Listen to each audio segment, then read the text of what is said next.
Napadaan sa 1,700 islands ang isang chismosa na ina ng bayan, si Aling Lengleng. Gustong mag-exercise at lumangap sana ng presko na hangin, pero siya'y nadapa dahil tatanga-tanga. Napisa ang piksan niya, napaihi ang inyong lola. Sa sinapit niya ang kanyang piksa, lumabas na ang nana at inalalayan siya ng kanyang kasama. At sinabi pa niya, sana all lumabas din, sana ang aking luha lumabas din sa aking mata. Napagod na ang inyong lola sa kaiikot,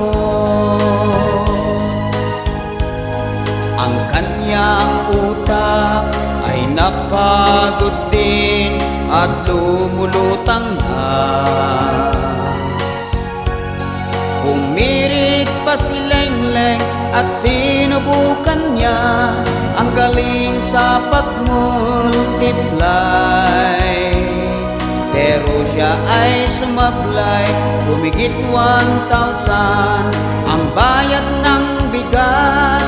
Si Lengleng ay nagmulengleng sa kaiisip kung ano pa kaya ang kanyang gagawin, dahil kulelat na sa patakbo niya at ang utak niya ay nalulugaw na.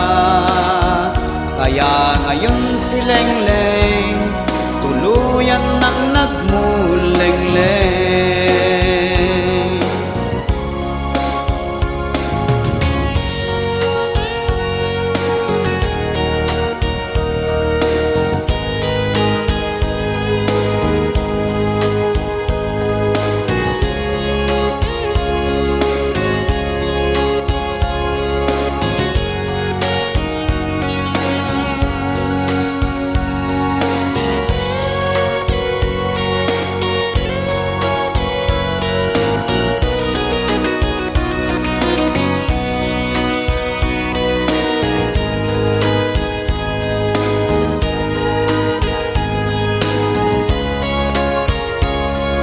Napaihi ang inyong lola sa sinapit niya, ang kanyang piksa, lumabas na ang nana at inalalayan siya ng kanyang kasama.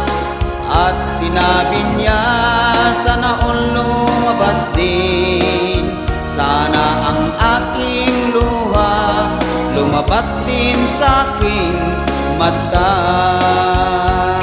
Si Lengleng ay nagmulengleng sa kaiisip kung ano pa kaya ang kanyang gagawin, dahil kulelat na sa pagtakbo niya at ang utak niya ay nalulugaw na. Kaya ngayon si Lengleng tuluyan nang nagmulengleng. Kaya ngayon si Lengleng tuluyan nang nagmulengleng.